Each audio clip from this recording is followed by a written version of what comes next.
Let them help you center your heart, center your mind.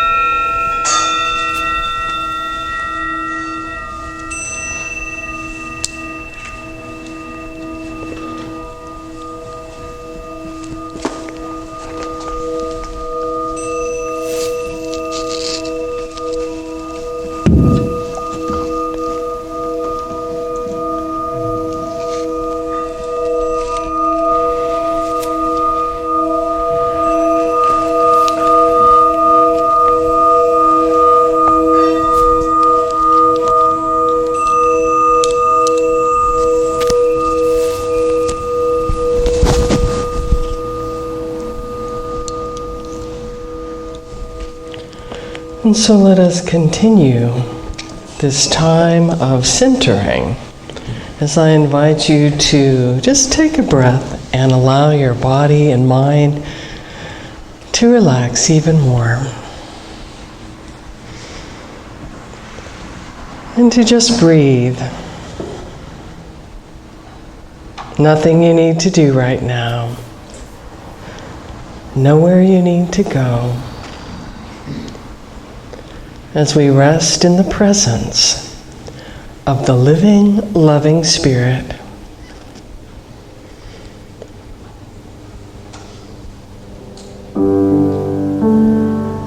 It is enough to just be.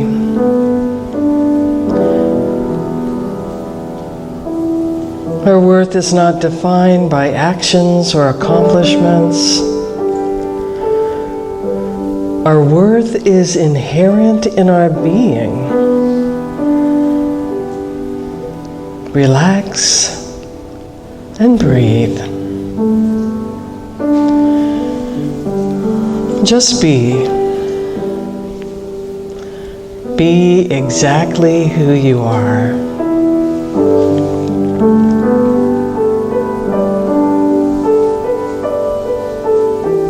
At each stage of our journey, the Spirit of the Holy goes before us to shelter our way safe and secure. The future holds and unfolds in fresh and sometimes surprising ways. We trust in this holy preparation for each new adventure through the hills and valleys, as each now moment unfolds in its own special way.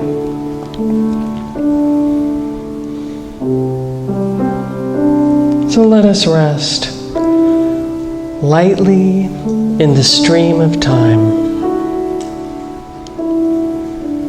trusting in divine order, trusting in the natural unfoldment of each season to the next.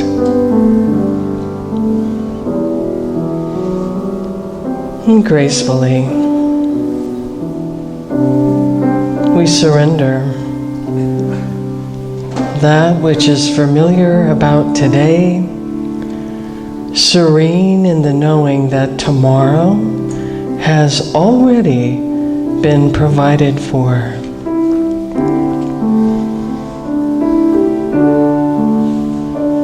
We trust. We trust the process of life. We trust our higher selves. And always, we trust God. For God is always already. And now let us share some time in the silence.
And now, as we return our awareness to this Sunday celebration, let us return with renewed energy, vitality, and refreshment of mind, body, and spirit. And for the gifts of this day, let us rejoice and be glad in it.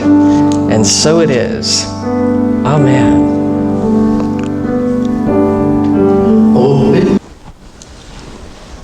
Thank you, Jack. And thank you, Betty Ritter, for the wonderful violin music you're providing today. Are we blessed or what? So it's great to be back. Glad to be back and see all the wonderful faces here and the energy in this room that we co-create together with Spirit, lifting up into the love that we are, the light that we are. And so welcome back. And if this is your first time, we're so glad that you're here. And thank you for keeping your divine appointment today. We know that Spirit has a gift for you today. So we're talking about change and transition. And I also want to acknowledge our wonderful Sunshine Smith here, who someone else was supposed to do platform, and I don't know if they're still on their way or what happened, but Sunshine just stepped in and just did it. Thank you.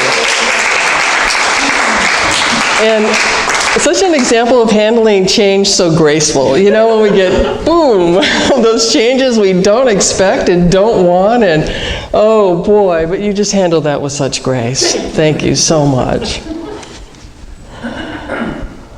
Every day. Who's had a change just this morning? Something happened that you didn't expect? Oh yeah, about half of you, yeah. And so we just learn how to be with that, don't we? You know? Boy. So 2 caterpillars were munching on some leaves, and they noticed something bright fluttering up in the tree. And one of them said, "Wouldn't it be great to fly like that and get those juiciest leaves at the top?" And the other one said, "You won't catch me up in one of those things." So isn't change like that?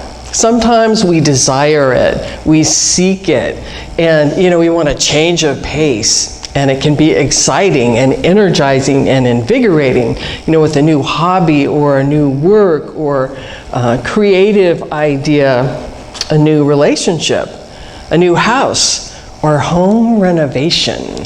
How many of you have gone down that road? Where one thing leads to another. But it's so beautiful when it's done, right? So we remember today, and I want you to remember too, that you are a chip off the old block. That Creator God instilled in you the ability to create, to bring the formless idea into physical form. Isn't that exciting? So when change is thrust upon us, how do we deal with that? Responses and reactions may vary. Right. Usually not too excited. Maybe some of you are. But why do we often fall asleep in those situations that we are creators and we can create something good out of that? No matter which direction change comes from, if we initiate it or it initiates us, if it's predictable or seemingly out of the blue, that we have the ability to create something good from it. Do you believe that? Yes. And despite what we even feel about the change, there may be many feelings about it, because, it's said that the optimist invents the airplane and the pessimist invents the parachute. So we learn by contrast and are inspired by contrast as well as commonality, right? Have you had that happen? Helps you get clear when you see a contrast like, oh no. It helps you get clear about what is a yes for you, and creative ideas can come forth. I like this image that writer Elizabeth Gilbert offers us, and I invite you to try it on. Invite God to play in your bloodstream the way sunlight amuses itself on the water. You think of the ocean or a river with a glittering sun there, and there's that God light just glittering in your body of water. So with all this going on in our world, we certainly are getting a lot of practice dealing with change and transition and uncertainty and all of the feelings that come around with change. And I want us to remember too that our desire for stability and security is a real human need that we have. And so we seek that. When things seem to spin, we seek that balance point. How to stay centered no matter what. I love that theme for unity because we've been looking at it in kind of different ways over the weeks. And kind of polishing off our tools in our spiritual toolbox.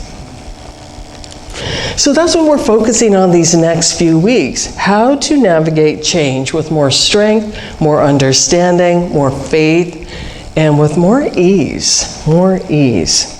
And also looking at it as how it can be a catalyst for deeper spiritual awakening.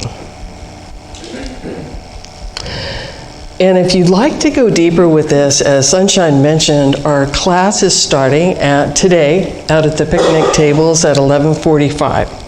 And this is going to be a great class. I love this book by Reverend Robert Brummett, who's a Unity minister and author.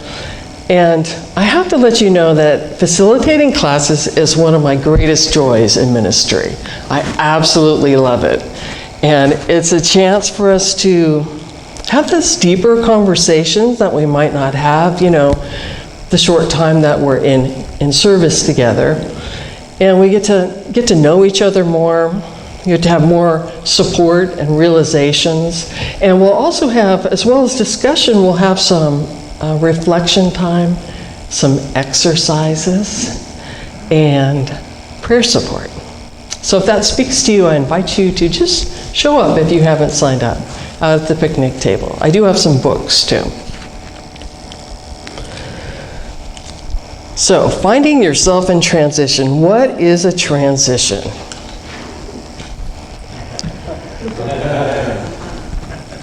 It's a time in our lives when we experience major change and the old is no more. What was is gone. But the new hasn't shown up yet. Maybe some of you are experiencing that right now in some area of your life. So like this scene, it can feel like we're suspended in mid-air. And boy, it takes a lot of courage to summon the faith, the perseverance, to know, to be assured that we will be safely brought through to the other side. Right? And that's practice. Practicing our principles, practicing our faith, spiritual practice we have every day that strengthens that. So just as the trapeze artist logs hundreds of hours in practice, so too have you trained spiritually for all the changes and all the transitions that come your way and the one you're facing now. And as a trapeze artist shared once, that they were trained that when they're in midair, they don't try to grab the other person's hand, or they will fall. There's a net, but they will fall. What they have to do is let go, put their hands out, and let themselves be caught. What trust, right?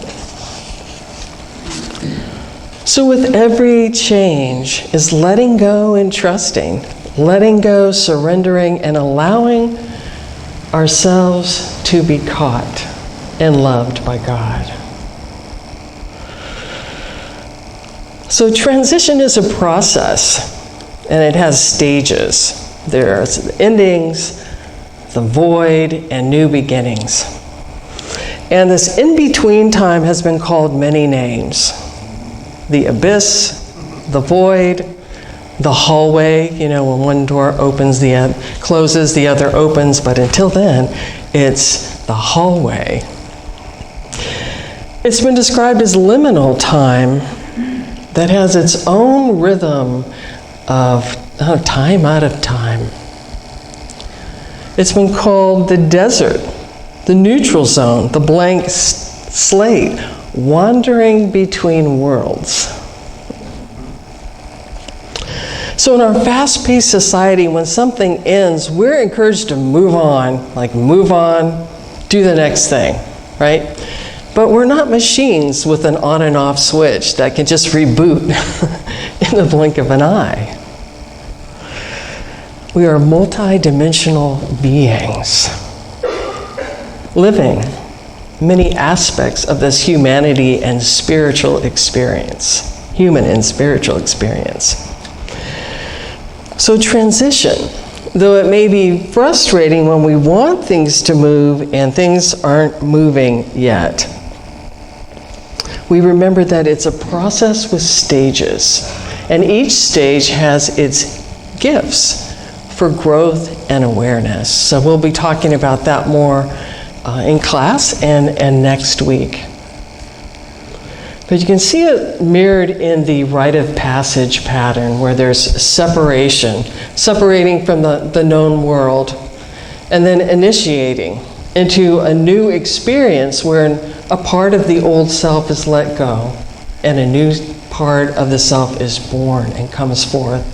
And then there's the return to life with more wisdom and a gift for others that you didn't have before the experience.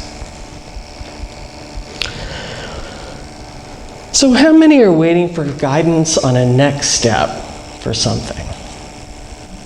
Yeah, a lot of us are. Whether it's a health issue or relationship or financial or just some employment, or some other important area of our lives. When I worked at Silent Unity, prayers for guidance were the number one prayer that people called for. So guidance for that in-between time, is it new beginning here yet? Should I go this way, that way, the other way? All that discernment and process, we're going to be looking at that. So know that you have the strength, you have the patience, and you have the courage to be in the time of not knowing. For those of us that like to plan, that can be somewhat frustrating, right? We want to plan A, plan B, plan C. Am I the only one? So this is spiritual growth, to trust, to surrender, to trust in God, to trust the process unfolding. What helps me is I think, at this age, God has gotten me this far, has taken me through, you can map it out, this, and this, the challenging experiences, the highs, the lows. God has brought me this far and will take me the rest of the way. And you too. So know that nothing and no one can take away your faith. Nothing and no one can take away your ability to create. You have that within you. We have 24/7 access to the mind of God, where all ideas exist, where all answers, solutions, guidance, comfort, love, where everything is that we can access. So what do we know about change? Inevitable, constant, often uncontrollable. And every impactful change in our lives has layers of truth. There's a physical truth, an emotional truth, and a spiritual truth. So a physical truth would be that our schedule changes. Maybe our role changes. We don't do the same things we used to do. We might take on new roles. An emotional truth is how you feel about it. And that could change from day to day, or hour to hour. Or conflicting feelings that seem opposite can arise. And then the spiritual truth is looking at the higher unfolding, a higher order at work that is bringing growth and healing and awareness that sometimes we can glimpse when we're in it, but often we can't see it right away. But to have the faith that it will be revealed. So, for example, when I retired from my teaching career, my physical truth was that I wasn't getting up at 5 in the morning anymore. I wasn't packing my lunch the night before. I wasn't driving 20 miles to school. I wasn't spending my whole weekend grading papers. The emotional truth was, at first, I felt such relief, such relief and free and gratitude that I could sleep in somewhat. And I also felt sad, sad because I missed the routine of it. I missed the seasons change. I missed the kids and seeing those light bulbs go off when they got something or they created something that was so fabulous. I missed that a lot. I also missed the creativity of creating lessons and group projects for them to do, to see what they could come up with. I also miss feeling part of the school team and the English department that I was in. So there were so many layers, and sometimes one big change can have a domino effect of all these other little changes. I also missed the great paycheck and the benefits package. Truth be told. And the spiritual truth. At first, I just had this inner sense that it was time. It was time to retire because Spirit was moving me somewhere else. And in those, back to the emotional truth, part of that too was doubt. Like, should I have, I could have gone a few more years. Should I have stayed and taught more? And did I make the right decision? So there was that too. But the spiritual truth was, one of them was that this career prepared me for the next thing. Have you noticed that in your life too? What you do prepares you for the next thing. What you go through prepares you for the next thing. So this prepared me for when my soul called me to work in a different way in the world, for ministry. And I'm sure glad we have church at 10:30. So whatever change you are experiencing right now, know that there are layers of truth to it. And I invite you this week, if you feel moved, to kind of journal about that. See if you can identify some layers of truth in a change you're going through or a change that you experience to get some greater understanding. As Jesus said, you will know the truth and the truth will set you free.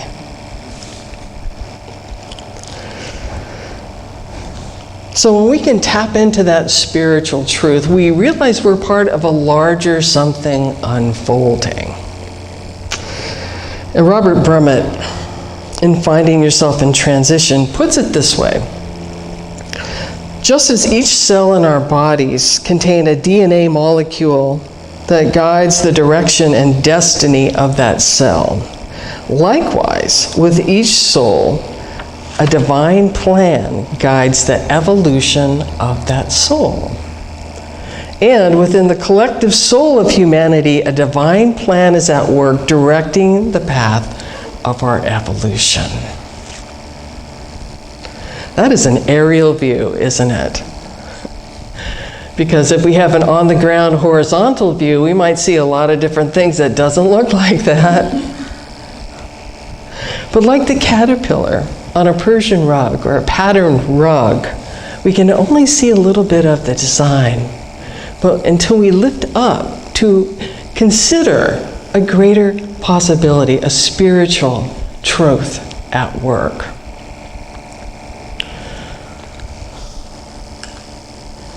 Oh, I forgot that. Doesn't it feel like that's the world sometimes? Everybody's in the air, grasping for something, wanting to be caught. Although that looks kind of fun.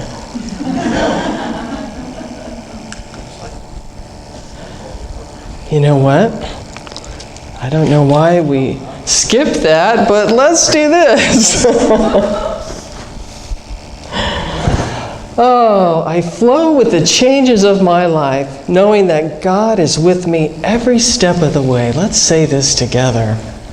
I flow with the changes of my life, knowing that God is with me every step of the way. Once more. I flow with the changes of my life, knowing that God is with me every step of the way.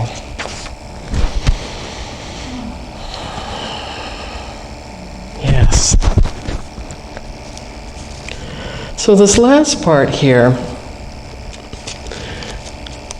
I want to talk about Pierre Teilhard de Chardin, who had a vision that our physical universe was the medium or a vehicle for human consciousness to develop, and that nothing random was happening.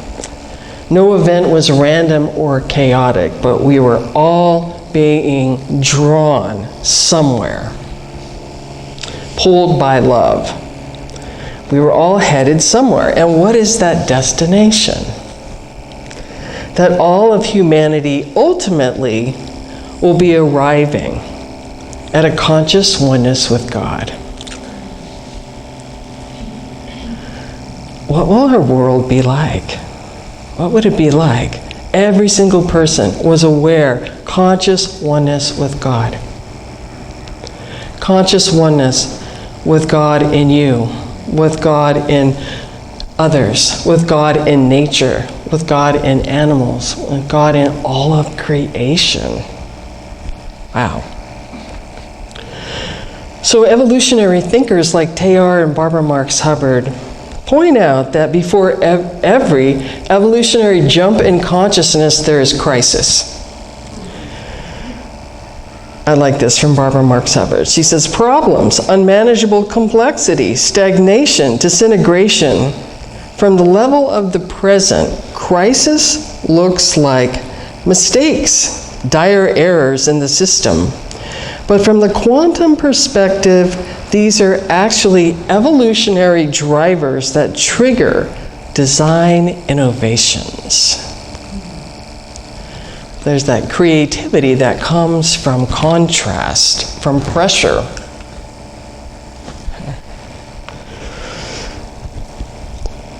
So the point of this is that the future is not set in stone. Despite what the reports we may hear, I call them the Chicken Little reports of the sky is falling. Despite what we hear, the future is not set in stone, that we are creating it every day together by what we think, what we say, what we do, and our focus, our energy focus that we put out into the world. They also point out that we are architects of evolution. And how is that so? We work on our personal evolution, which is you all are doing, you're here. Personal evolution. And evolution means transformation, and transformation means change. And handling those change, cooperating with that magnificent divine process that created us. Cooperating with that process and knowing that something good is coming out of it. Letting God be God in you. I let God be God in me. You want to affirm that with me? I let God be God in me. Let God be God in me. That's a good affirmation in the morning too. Or anytime we may feel like we're headed off balance, I let God be God in me. I let peace be peace in me. I let love be love in me. So this week, let us go forth with courage, with faith, with trust, and with a sense of adventure. As Richard Bach, writer, said, what the caterpillar calls the end of the world, the master calls the butterfly. And we are brought to the other side. Thank you.